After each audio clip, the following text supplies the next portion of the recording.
Hello, and welcome to another episode of the William Branham Historical Research Podcast.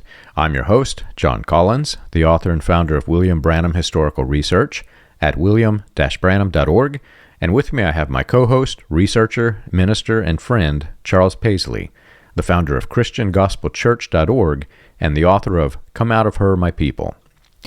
Charles, it's good to be back and to open up with another mind-boggling podcast about the history that happened after William Branham's death. Today we have all kinds of different things to talk about, from the birth of the Charismatic movement to the O.J. Simpson trial.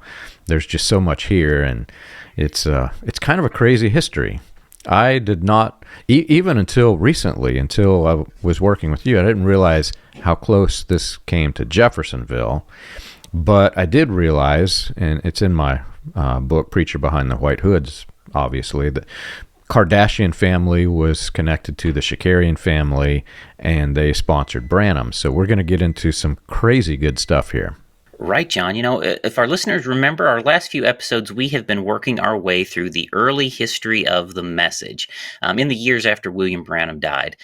As you come out of 1965, William Branham died in December that year. They held his body from the grave. They finally agreed to bury him in April. And through 1966, 1967, 1968, the message is shrinking every year. It's hemorrhaging members. It's in steep decline. There's a major schism rocking the movement in those years.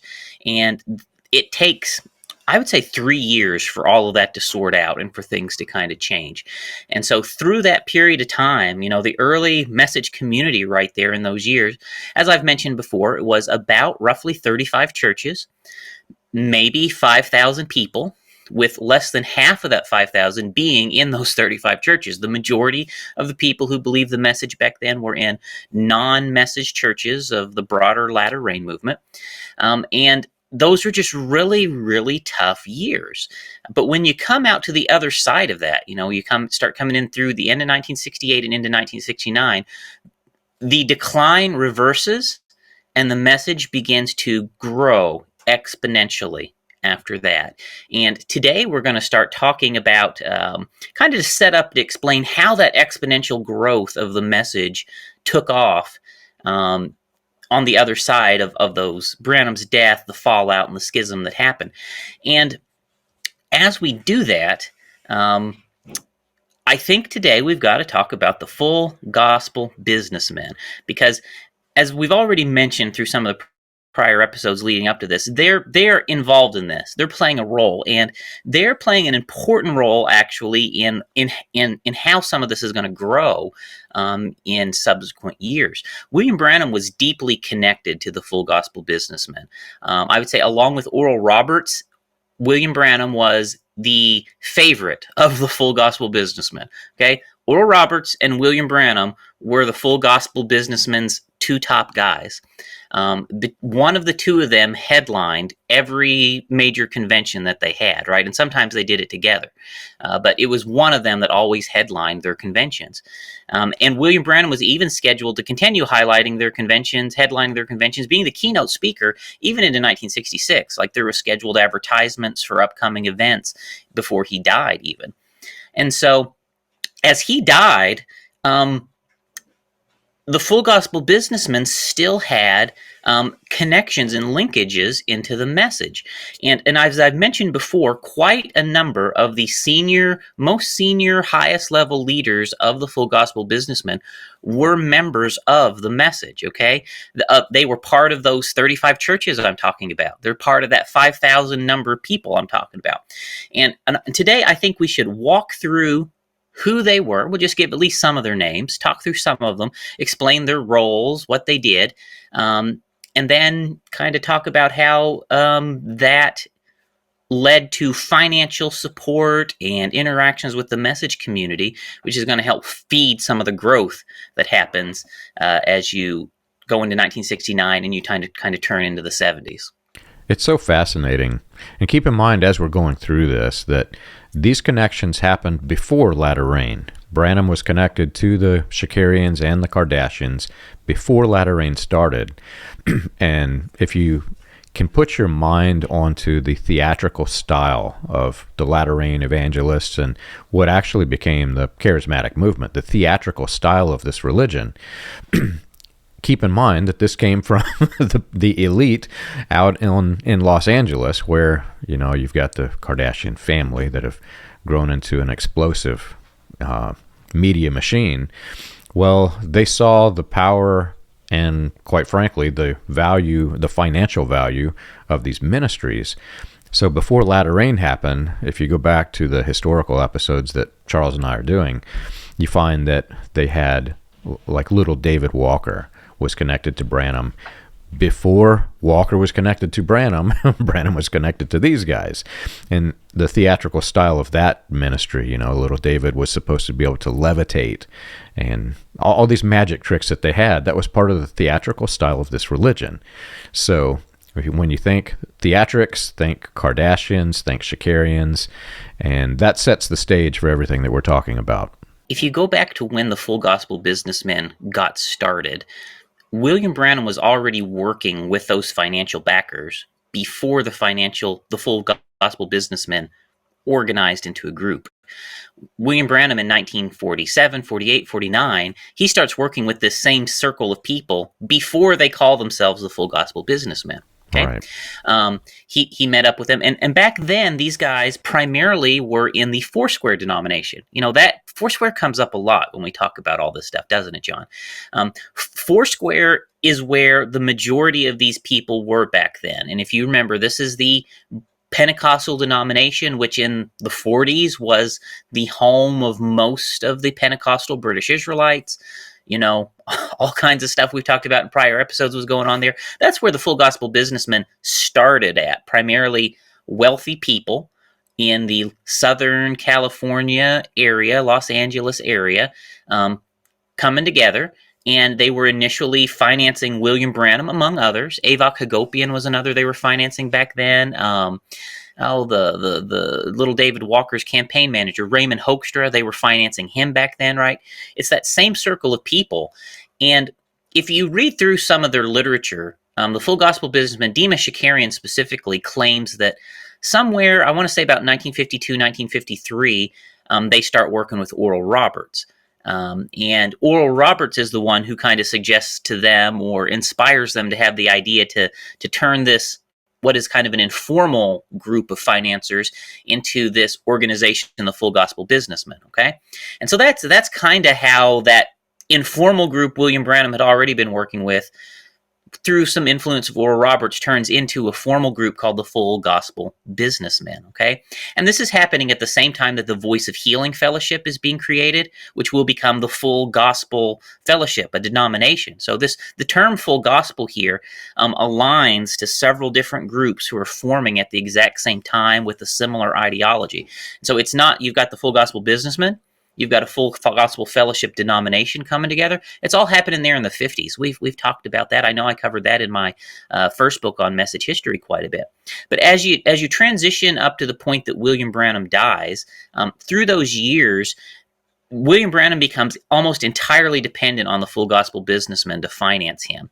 After he breaks with Voice of Healing, and all the sanctions come from Assemblies of God, and Foursquare doesn't want anything to do with him anymore as you come into the 60s. William Branham's primary source of financial sponsorship for what he's doing is coming from the Full Gospel Businessmen. And so what's important to understand through all of that, and because William Branham was involved from the very beginning, key figures in the movement, from even before they organized in the Full Gospel Businessmen, were William Branham's followers. They were part of his cult of personality. And the very first one I think we got to point out is a man named Minor Arganbright. Minor Arganbright. So Minor Arganbright was the co-founder of the Full Gospel Businessmen. He was one of the original charter members, and he was the international vice president of the organization. He was second in command under Demas Shakarian. Minor Arganbright is from southern Indiana. He's from Georgetown, Indiana, which is about 10 miles from Jeffersonville. Okay, he's from right here in this area where we live, from right here. And so he is this international vice president. And where did his money come from? He was a he ran a very big construction company, and he built skyscrapers is what his construction company, he wasn't building, little houses and stuff. He was building skyscrapers, and they built numerous, high-rise skyscrapers, primarily in the West Coast, but also in some other parts of the United States. And that's where a lot of his wealth came from. And he and his family, you'll find William Branham talk about him on tape a lot. He and his family were absolutely in the message. They were often in attendance at the Branham Tabernacle, and his family, the Arganbright family, is still in the message to the present day, as far as I know. I stand to be corrected, but last I knew, they are still message followers. Minor Arganbright traveled with William Branham quite a bit on some of his tours. I think most notably, Minor Arganbright was, along with Frere von Blomberg, traveling with William Branham on his tours of Europe in the 50s, for example, sponsorships as kind of the liaison to the Full Gospel Businessmen. So anyways, Minor Arganbright is one of the major Full Gospel Businessmen, often in attendance at the Branham Tabernacle itself, and is the international vice president and co-founder of the Full Gospel Businessmen. So he's the first one I think we got to point out. It hits so close to home, man. I'll never forget, somebody shared with me the photograph of William Branham accepting the keys to a Cadillac, which I knew he had a Cadillac. I had seen photographs of it. And but at the same time, I was programmed to believe that he would never take a Cadillac, because that was what that's what these other evangelists were doing, and he was condemning every single one of them for the cars they drove. And they shared with me that the Cadillac that was given to him by the Full Gospel Businessmen's Association, which he drove, and I had no idea at that time that the guy giving him the keys just lived, 15 miles from my house. It's not that far. So to think that this is hitting that close to home is kind of funny. But when you think of the broad scale of where this went and how, these men, the Full Gospel Businessmen, they really shaped what became Latter Rain and continued to shape the charismatic movement. Their ties are just so deep. The funding, they're tied into multiple aspects of what we have talked through in our historical research podcast. There's just so many connections. And as I mentioned, these guys they're connected to the Kardashian family. They've got the financial backing of the Kardashian family, and the Shakarians themselves were very wealthy. Demas's father was, he was a milk producer or something. He had a lot of wealth. I think his name was Isaac Shakarian, and you can even hear some tribute to him in the Full Gospel Businessmen's recordings. I've listened to some of those. So they had this massive financial backing of an engine. They're right here next to the Branham Tabernacle, within 20 minutes drive, you can get there. And they're closely connected to William Branham, spearheading the Latter Rain revivals and the post-World War II healing revival.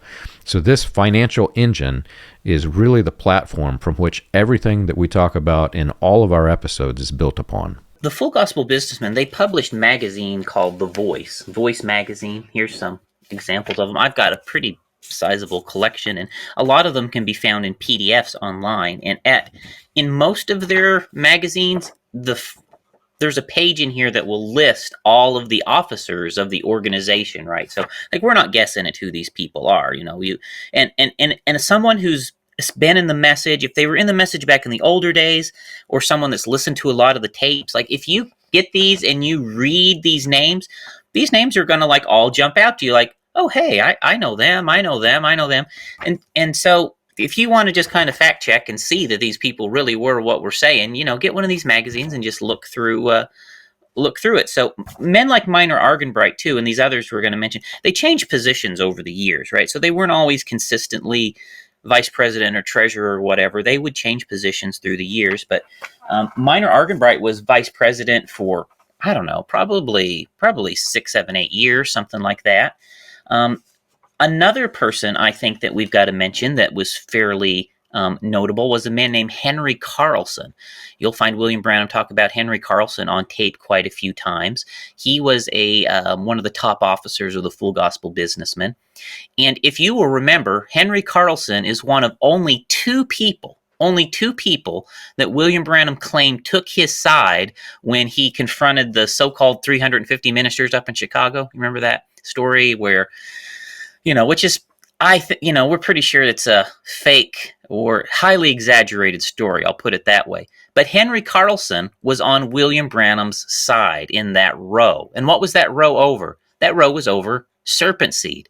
Henry Carlson was on William Branham's side in the fight over serpent seed, right? If you read through those quotes. Well, who is he? He was one of the highest ranking leaders in the Full Gospel Businessmen. He was one of the officers. I think at one point he served as treasurer. I think he might have even been a vice president at one point, and he was on the board of directors certainly for a good 15 years. Even after William Branham died, he continued to be a high-ranking figure. So Henry Carlson is another person that I would certainly count being in the message. His family stuck around for quite a few years, and it's possible, I don't know for sure, that his family's still in the message today, but they certainly were in the message up through the 70s and into the early 80s. Another notable one. Let me give you another one, John. So there's a man named Jewel Rose. Jewel Rose lived in Phoenix, Arizona. He's another wealthy member of the Full Gospel Businessmen. You'll find William Branham talking about Jewel Rose on tape quite a bit too.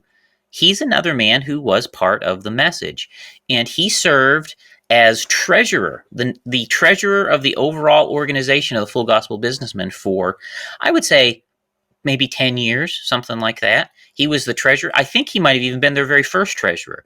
He was also a member of the message. He followed the message, believed the message, was in fairly regular attendance at message churches in Arizona after William Branham moved to Arizona, and continued to be well into years after William Branham died.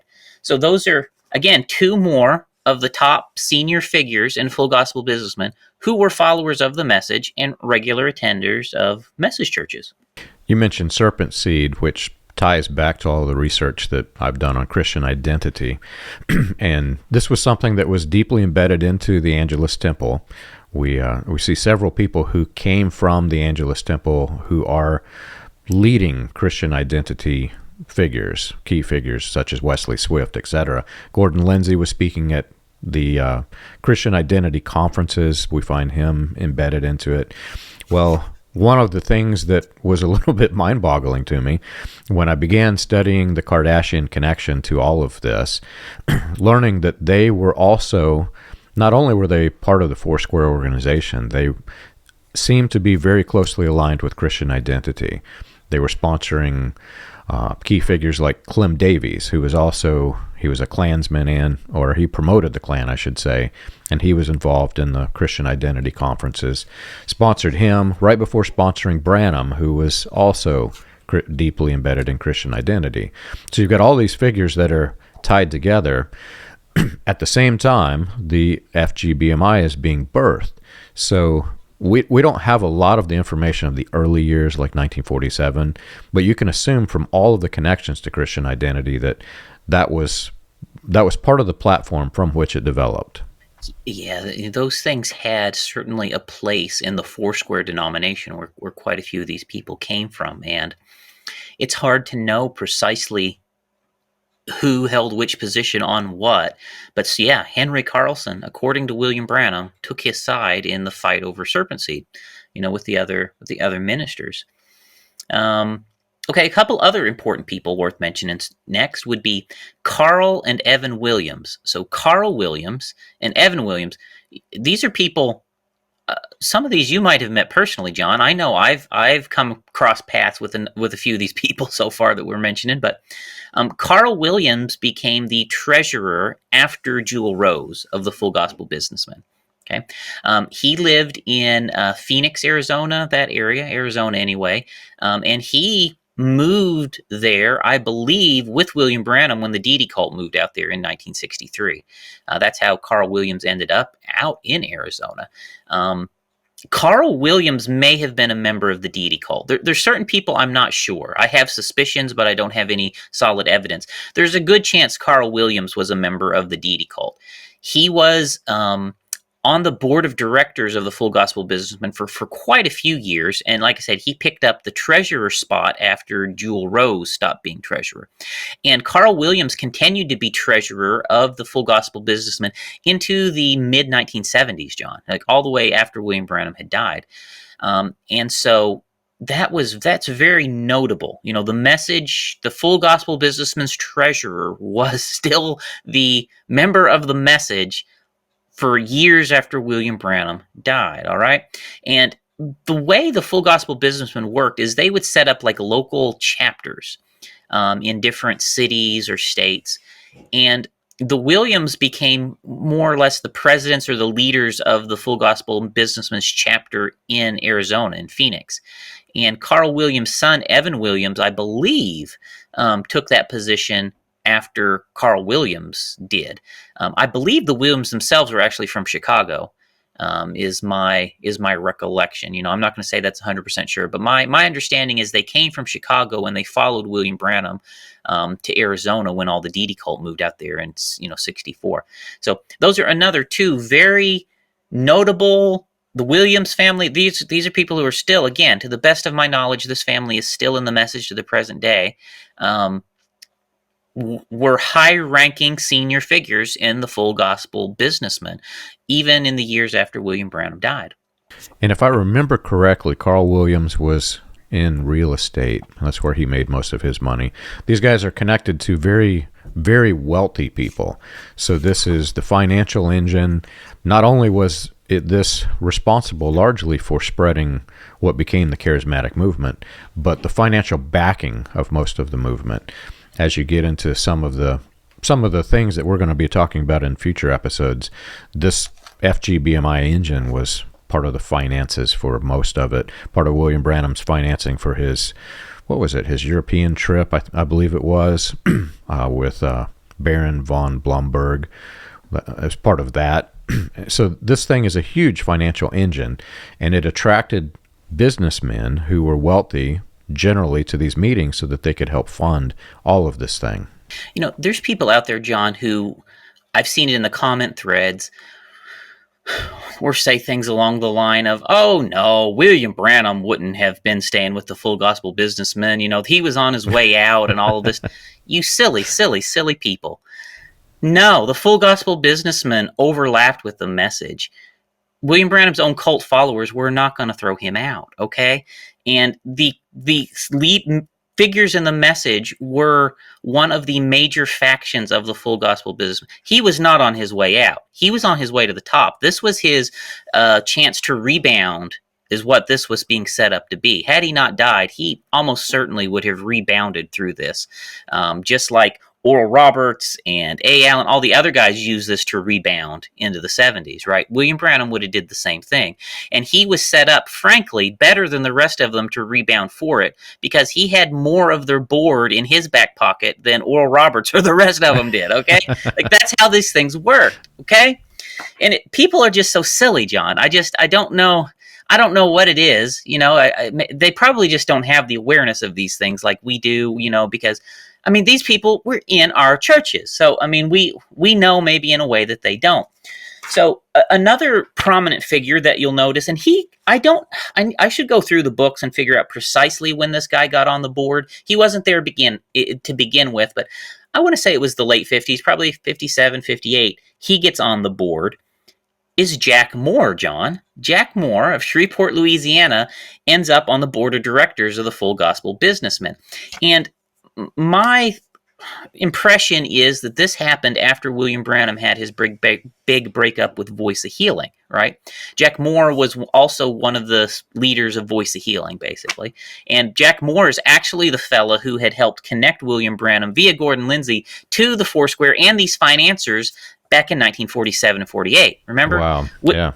Jack Moore was the man who connected William Branham to these guys. So he ends up on the board of directors as well. And we know Jack Moore is not someone we would call in the message. I certainly wouldn't. I would call him a Latter Rain friendly guy, a Latter Rain influenced guy. But he was certainly a very good friend of William Branham and certainly would have voted and moved favorably to William Branham. Absolutely. Absolutely. Yeah, it's so crazy to think of that history. I think I mentioned it in our revival history series that we did, that I came in contact with a person in the post office who had been to Jack Moore's church when William Branham was there, and he swore to me that you could do anything that you wanted in life. I think he even used the word prostitute. He said you could go out and be with prostitutes if you wanted to. He said, because we've already seen God come and leave this earth. So we're now living in the new world, the new millennium. And he was referencing Jack Moore's church, where apparently the deity cult was heavily involved, the Branham deity cult, and came back. And I mean, these people believe very clearly that that there is no need for rapture. This is the new kingdom. Jesus has came and gone, and that Jesus was William Branham. You're exactly right. And William Branham held his last major set of meetings at Jack Moore's church before he died. Okay, he held his big meetings at Jack Moore's church in November. He died in December. There was not. I mean, this was all still there. I mean, it's not like this thing was fading that way. And that's actually the meetings where, if you remember, William Branham talked about being possessed by the demon squirrel. Yeah. It was at Jack Moore's church. Yeah. Well, and there's other ties too. So William Branham is speaking at Jack Moore's church. He's nationally praising Roy E. Davis, the imperial wizard of the Klan. And Davis had his biggest, most publicized event right there in Shreveport, where Jack Moore's church was. All over the newspapers, the headlines, this is the imperial wizard. They held this big, very publicized rally where they were taking newspaper reporters into the Klan rally. And I mean, all of this is in the newspapers. You can go look. I've even got on the Roy Davis page, you can read some of them on the website. Davis posed in the full Klan garb, and this is in Shreveport. Keep in mind, these are during the years William Branham was most active in that church. So as he's mentioning Roy Davis, every single person in Shreveport is fully aware that Branham is talking about the imperial wizard of the Klan and praising him and talking about his connections to him and how Roy Davis basically ordained him and mentored him in the faith. So that's, we can't say that Jack Moore's church was in the Klan. We don't know that. They burned all the records. Otherwise, we might have some of it. But all we can say is he is just praising Davis, and Davis is one of the most public figures right there during the era in Shreveport. Have you ever wondered how the Pentecostal movement started, or how the progression of modern Pentecostalism transitioned through the latter rain, Charismatic, and other fringe movements into the New Apostolic Reformation? You can learn this and more on William Branham Historical Research's website, william-branham.org. On the books page of the website, you can find the compiled research of John Collins, Charles Paisley, Stephen Montgomery, John McKinnon, and others, with links to the paper, audio, and digital versions of each book. You can also find resources and documentation on various people and topics related to those movements. If you want to contribute to the cause, you can support the podcast by clicking the Contribute button at the top. And as always, be sure to like and subscribe to the audio or video version that you're listening to or watching. On behalf of William Branham Historical Research, we want to thank you for your support. At the top tier of leadership in Full Gospel Businessmen, William Branham these are guys William Branham's taken on his hunting trips. These are guys William Branham is letting into his inner circle, going to dinner with. William Branham is courting these people constantly, constantly doing relationship maintenance with these people, constantly working on them for years and years and years, all the way up to the end of his life. And some of them, as a result of William Branham's courtship, have fallen into his cult of personality. Let's talk about next some of the junior figures in the Full Gospel Businessmen. So far, everyone I've talked about is top tier national level leadership. Okay, and it's not the majority of the top level of leadership, but as you can see, it is major figures. It's the treasurer. It is the board of directors, right? It's the vice president, right? It's high-ranking figures in the organization. But Down through the ranks of the organization, there are lots of others too.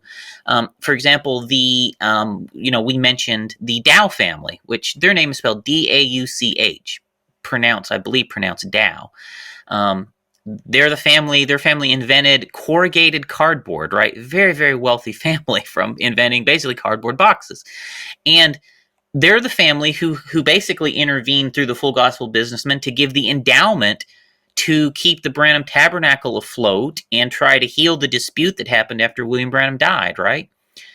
The Full Gospel Businessmen, though, gave endowments and financial support to quite a few message churches back in those days after William Branham died. And quite a few of the leaders back then were full gospel businessmen. Banks Woods was himself a full gospel businessman. We've talked about Banks Woods a few times. He owned a large construction company. That's where a lot of his revenue came from in real estate. Fred Sothmann, who was absolutely a member of the deity cult. I would call him the leader of the deity cult, almost. I think that would be fair. Fred Sothmann, who was trustee of Voice of God Recordings, who was trustee of the Tabernacle, the William Branham Evangelistic Association, full-on deity cult member. He was a full gospel businessman for a period of time back then. Perry Green, the Tucson Tabernacle. Perry Green was a full gospel businessman. You'll even hear Perry Green liked to brag about being rich. We're going to do some full episodes on Perry Green here before this thing's over with. But Perry Green claimed, and again, you're always kind of left wondering, is it true or is it not true? Perry Green claimed that in 1964, the year he converted to the message, that he had an income that year which by inflation would translate to $750,000 a year. That's what he claimed his income was that year. Wow. And he owned a milk delivery company. He owned a travel agency. He owned a construction company. He owned something else. He said he had like 7 corporations. These guys were very, very well-to-do. There was a reason William Branham was spending his time with these guys, okay? And there's a reason he was courting them. Another really prominent one that grew in prominence after William Branham died, this man was not in the message before William Branham died, but converted somewhat after, was a man named Lonnie Jenkins. He was a full gospel businessman. He ended up being sponsored through the Full Gospel Businessmen also to be connected with a church in, I've been told, Lima or Lima, you take it or leave it, Ohio, Lima or Lima, Ohio, and a church up there which became a pretty important message church. He was in the Full Gospel Businessman. And another figure we've talked about a number of times who was a full gospel businessman was Orlando Walker. Orlando Walker had a church in Oregon. I believe it was called Paramount Full Gospel Church. I believe that was the name of it. It was a message church. He was a full gospel businessman, right? And again, the Full Gospel Businessmen helped sponsor and maintain some of these churches through those years, in addition to planting other churches, which we're going to talk about as time goes on. But yeah, these are all people in the Full Gospel Businessmen. I got one more I want to talk to after this, but yeah, that's quite a few people, isn't it, John? Quite a few people. It is. And it attracted so many wealthy people. If you go through the history of all of the major connections into it. I mean, we're talking, so Bethel Church, if you go back in Bethel Church's history, you find full gospel businessmen associated with the leadership in Bethel. We're talking key figures in major mega churches, and they're backed by these very, very wealthy people. And you can't help but stop and think, as you're thinking of the organizational strategy of this business, you go back and you think about the passage from, what is it, Matthew 19, I think it is, about it's easier to put a camel through the eye of a needle than a rich man into the kingdom of God. Well, here's an organization that they're trying to put camels through needles all over the country, man. John, there's, okay, I'm putting on my opinion hat, okay? You wonder what's going on. What is this all about? And you've been in the message, as long as me, John. We were in the message for decades and decades and decades. And it seems to me that in most significant message churches, the pastor, the deacons, the senior leadership generally are the wealthiest people in the church. I mean, Absolutely. they are business owners. They are rich one way or another. And not necessarily that they got rich through the church, but being rich is what seems to be the thing that qualifies them to be deacons and senior leaders. Okay. Now, I don't know why that is. From a official scientific examination sort of an answer, John. I don't know necessarily why that is, but I'm going to give you my opinion, okay? My opinion is that it goes all the way back to William Branham. These were the people William Branham wanted around him. Why did William Branham want them around him? For their money. For their money. And he gave them these positions and he put them into these spots for their money, okay?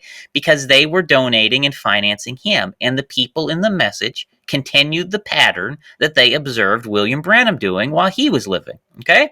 And so to this day, you end up with the senior leaders in every church being wealthy people.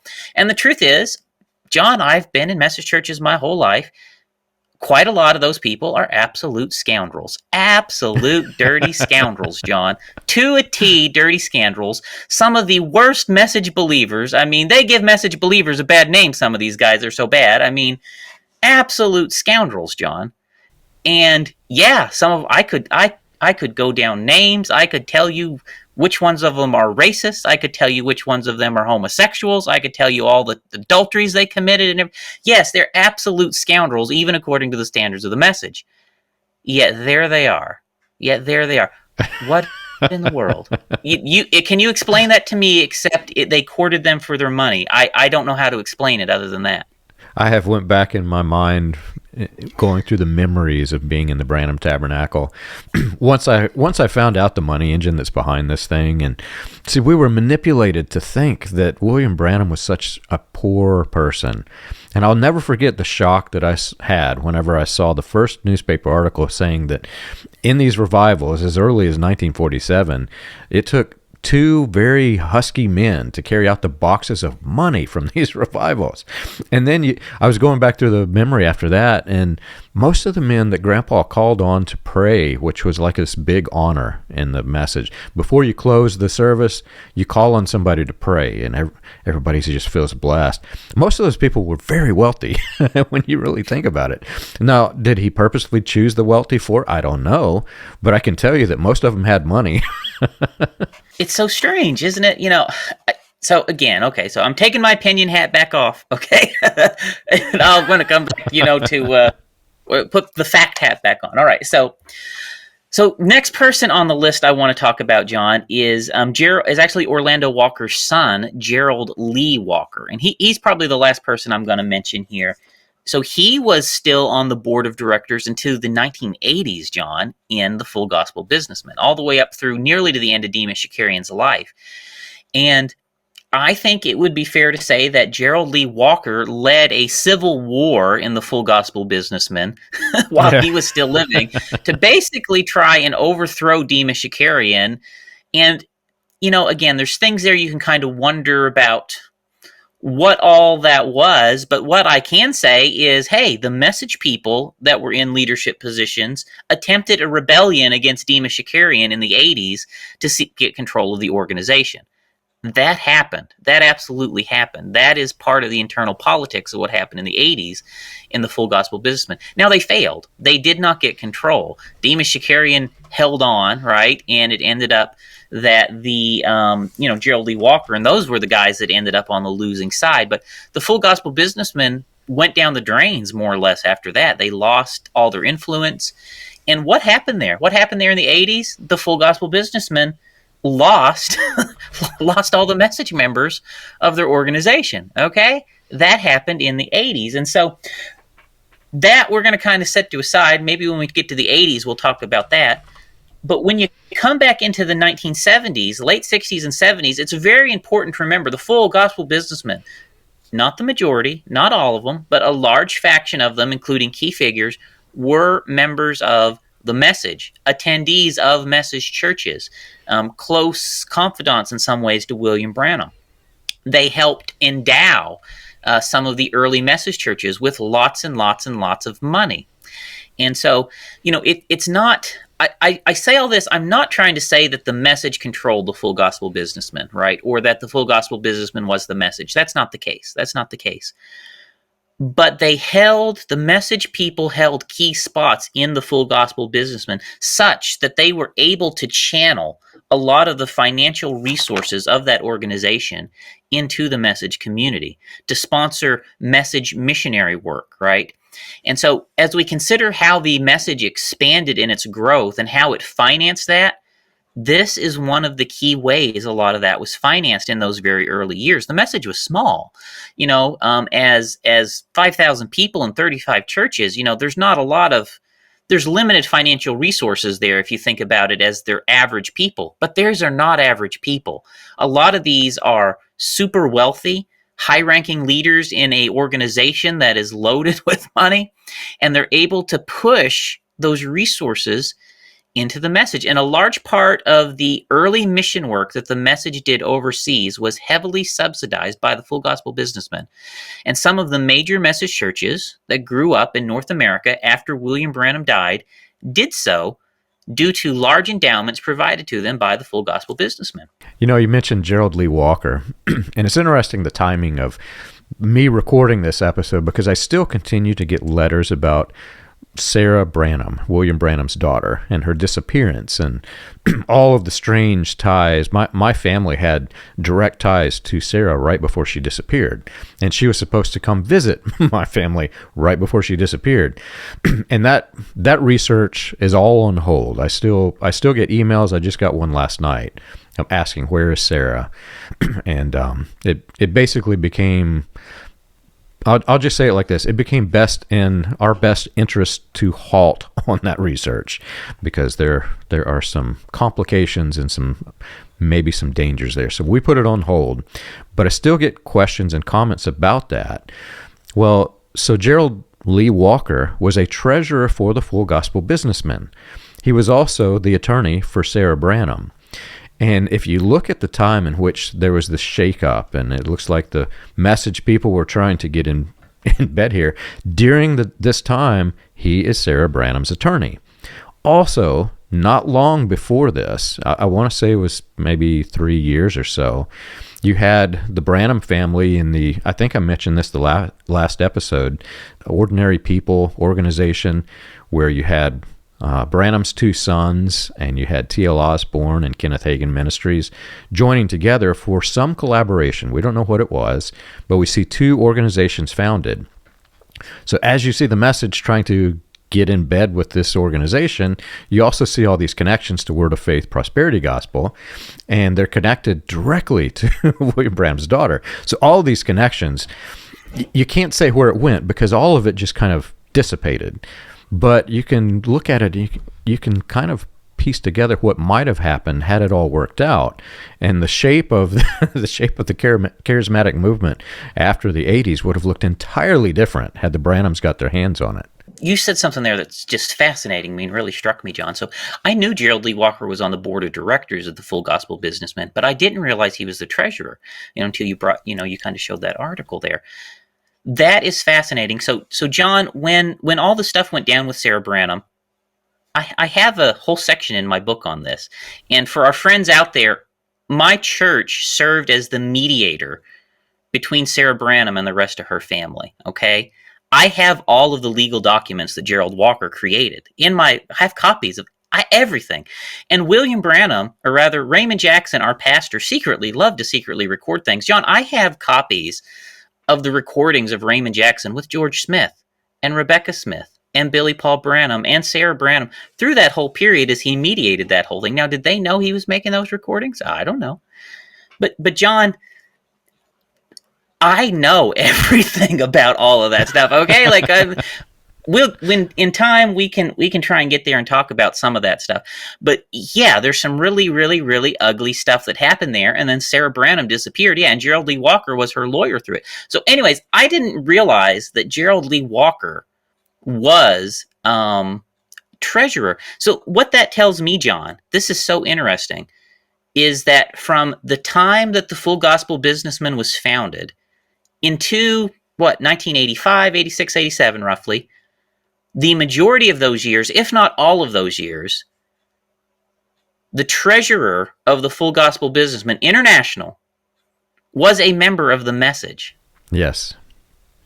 Okay, it was absolutely through the 60s, up and through the 50s and 60s he was, absolutely through the 70s he was, and quite possibly, John, I mean, I would want to go back and look and see if there was a gap between Carl Williams and Gerald Lee Walker as treasurer. But if it went straight from Carl Williams to Gerald Lee Walker, the treasurer of the Full Gospel Businessmen was a Message follower into the late 1980s, John. Mind blown. All right, everybody. Look, I mean, we're not making this stuff up. Okay. It's crazy, right? And this is absolutely how money is flowing. I know this is how money is flowing. It's not the only way, and they're voting it. I'm not saying it's all, I'm not even saying it's like under the table or anything nefarious. It's all legit, I think, what's going on. But the board of directors and everything approves it all out. The treasurer's got influence, right? I mean, it's happening, right? I mean, if you are running an organization, you think about this. I'm running an organization and I say, I want to channel $1 million to mission work this year. Treasurer, please channel this money to mission work. And who gets to pick the mission work they're going to sponsor, right? You just think about this. Yeah. Okay. It's a big deal. The connections to the Full Gospel Businessmen are mind-boggling. I baited the hook at the very beginning of this episode, if you didn't catch it, but talking about it was also connected to O.J. Simpson. If you read the book, The Kardashians, and you understand what it is that they're talking about, it's kind of crazy. They do mention the Full Gospel Businessmen in that book, but the connection to O.J., so, for example, Demas Shakarian was the founder of Full Gospel Businessmen. His son was Richard Shakarian. I think he became the international president, something like this. His daughter, Denise Shakarian, she was for a period of time engaged to Robert Kardashian, who became famous during the O.J. trial. Robert Kardashian, who was descended, I can't remember how many levels descended from Tatos, the sponsor of all of this. He's the one that allegedly led O.J. to become a Christian and took him to his first Bible study, etc. So you've got all of these connections. It's just so weird. And Denise Shakarian, so the movie Gone in 60 Seconds, Denise Shakarian, who is deeply embedded into this thing, right? Her father's head of the Full Gospel Businessmen. She was one of the producers of the Gone in 60 Seconds movie with Nicolas Cage, and there's some tie. I think it's her husband's father, or maybe her husband, produced the 1970s movie Gone in 60 Seconds, or acted in it, something like this. You can find most of that information in the Kardashians book. But the connections are just mind-boggling to both entertainment, religion, money, finances, and scandals, which we're going to get into later. Oh my goodness, John. So there's some other important things I think I like to point out about the Full Gospel Businessmen too, because as you come into the late 60s and into the 70s, they're sponsoring a lot of stuff, lots and lots of money. I mean, I would say probably in today's money, certainly hundreds of millions of dollars, if not billions, were being sponsored and flowing through the Full Gospel Businessmen. And the things that they were sponsoring were quite vast, quite vast. And through that period of time, right? Yep, they were given endowments to start message churches. Yes, some of their mission money was being directed to message missionaries that were spreading the message in Africa and South America and the Philippines and different places. That was happening. But they're also helping launch televangelism. Okay, so they're also paying for a TV program lineup, and they started to develop this TV program lineup in 1968. So we're 1968. We're 2-3 years after William Branham has died, and Pat Robertson came into contact with all these guys in, I want to say 1956, 1957, something like that, and developed a relationship with them. And he started the Christian Broadcasting Network. And when he did, it was a single kind of a podunk TV station, okay, when this thing started out. But the Full Gospel Businessmen, when they got involved in it, they financed a television lineup, and it was their financial support, I'll say, that really helped push the CBN network over the line and into its path to become a powerhouse. And so as they financed that TV lineup starting in 1968, 2.5, 3 years after William Branham has died, we've said before, almost certainly William Branham would have been in those TV slots if he had lived. But instead, we do see Oral Roberts. Oral Roberts would have been in the TV slots one way or the other, for sure, because he was like right there with William Branham, neck and neck with these guys. But what we see happening is the slots that William Branham filled as keynote speaker at their conventions, after he died, you get three guys who take over those slots for the Full Gospel Businessmen. Tommy Osborne, Derek Prince, and Kenneth Hagin. Those three guys take over the key speaking slots at their conventions that William Branham previously filled. Those three guys had already been at their conventions. They had more or less been the junior people next to William Branham at those conventions. Like Derek Prince would warm up the crowd and introduce William Branham. Kenneth Hagin would prophesy and get the people, all excited and turn it over to William Branham, right? Tommy Osborne, it was all the same thing. They were like the introductory acts to William Branham, who then was the main act at the Full Gospel Businessmen shows. And so when William Branham dies, they get his slots in they basically get promoted up to the senior speaking role now. And the same thing we see happens when they launch their TV lineup. Those same three guys, Kenneth Hagin, Derek Prince, and Tommy Osborne, end up into these television slots that they're funding on the CBM network. And this is what does a whole lot to launch those three men into popularity. And so that's happening right in the same window of time, right? 68, 69, right at the same time that these schisms and stuff we're talking about are happening in the message. So it's an interesting time frame. And it's also interesting just to kind of realize it's some of the same people financing both sides of what we're talking about here. And the irony of all of this is I grew up with men preaching who knew this history. They all knew it. Many of them were old enough. They were there when all of this was happening, when all of this was being set up. And they preached against the televangelists and the charismatics, just railing them, saying things that, we had a prophet for this age and he would have never agreed with all of this. And they're not telling the people who are sitting in the pews listening to this nonsense that it was literally Branham who created all of this. And they know it. Some of them were there. Some of them watched this stuff. But they're preaching it in an attempt to turn this away and further isolate these people away from all of the rest of Christianity. That's how bad and weird this gets. But these men were there. They knew it. And you mentioned Kenneth Hagin. I still get hate mail from people who are, I guess you'd call them in the Kenneth Hagin cult. I don't know how you would say this, but they so avidly defend Kenneth Hagin and say he was never part of this. Kenneth Hagin was right there, man. He was right there. Absolutely. So it's unbelievable. Word of Faith is a direct cousin of the message. And yeah, the Word of Faith movement, it's a cult, ladies and gentlemen. Run from your life from them, too. Anyway, kind of coming back to the message here. I mean, you're right, John.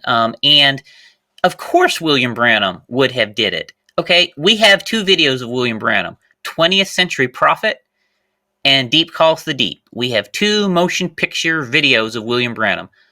Who paid for, and funded those videos? The Full Gospel Businessmen. Okay. All right. And when William Branham, so we know they basically buried those videos when William Branham died. Now, why did they bury them? They buried them because Carol Ruth Strubler died. The little girl he said was healed died 2 weeks later and was in the news. So they buried him when he was, they buried him. And when we talk about Perry Green, we'll talk about this some more. But Perry Green, who was a Full Gospel Businessman, got those out of the archives from Full Gospel Businessmen after William Branham died and starts using that. That's how the message community gets them, right? They made it. Carol Ruth Strubel died. They buried it. Years go by. People forget. And Perry Green pulls it out of the Full Gospel Businessmen archives and, hey, look, we've got these videos of William Branham healing Carol Ruth Strubler. Praise the Lord. Look at how that little girl was healed. these people were scumbags, John. I mean, what a dirtbag would do a thing like that? I'll tell you the dirtbag's name when we get to those episodes. But anyways, this is William Branham absolutely would have went along with going on television. He already was. The full gospel businessmen were already paying for it, right?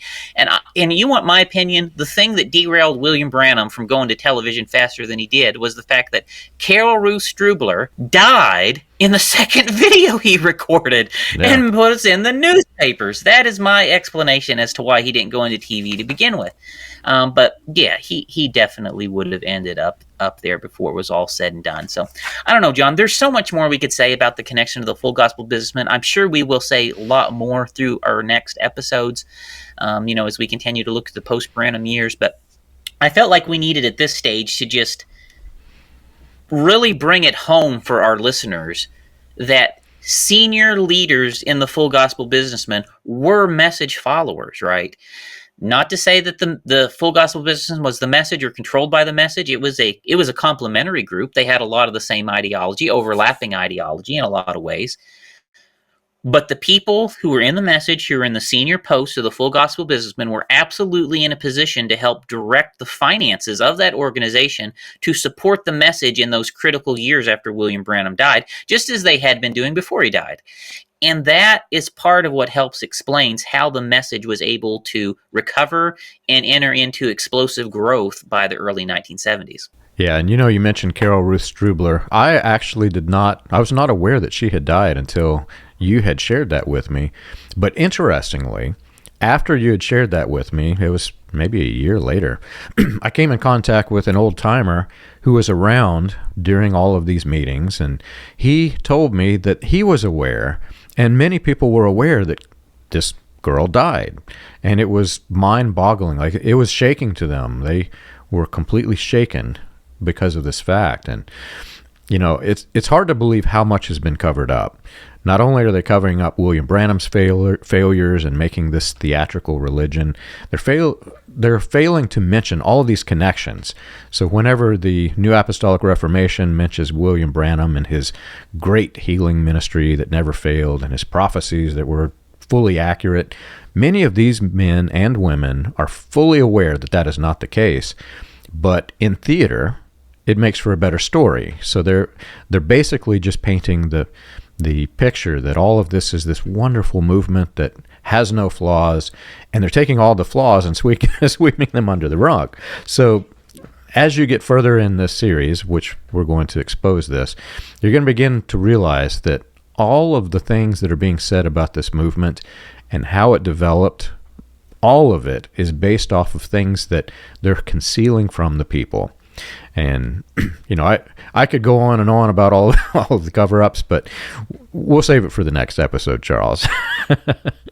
So if you've enjoyed our show and you want more information, you can check us out on the web. You can find us at william-branham.org and christiangospelchurch.org. For more about the history of William Branham and the healing revivals, read Come Out of Her, My People, available on Amazon and Kindle. And for more about the dark side of the New Apostolic Reformation, read Weaponized Religion, From Christian Identity to the NAR, available on Amazon, Kindle, and Audible.